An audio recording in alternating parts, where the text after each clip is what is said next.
Your current bassist, JMJ, is a Scientologist. I'm curious if there has been any tension between the two as a result of Rob's coverage of the protest. Ah.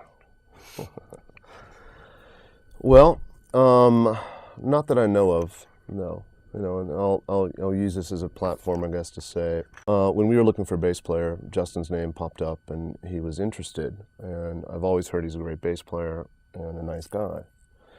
And after a small amount of research, Scientology gets associated with him. You know, and in my own experience, I hadn't really ever met or been around anybody, a Scientologist. I'm not a Scientologist.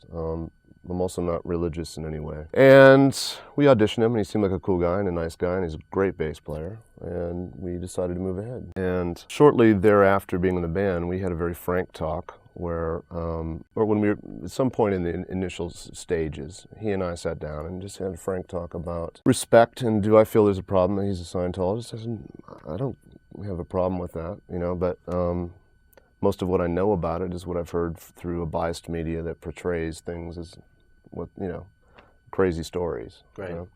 But yet I meet a guy who's completely together and nice and not brainwashed and a smart and likable, what's become a good friend.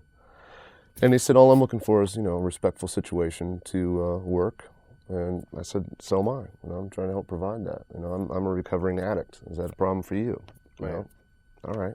Yep.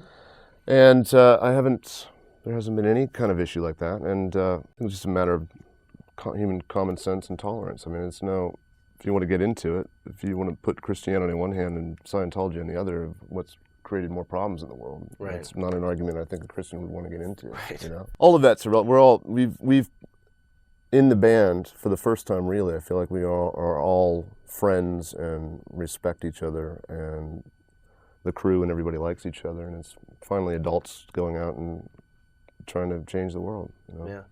Cool. Well, Trent, thanks so much. Thank you. Appreciate you coming on. On behalf of everyone at Digg, everyone is really stoked to have you on. They all appreciate it. So stay tuned. We're going to be doing more Digg dialogues in the future, so check out digg.com for more details.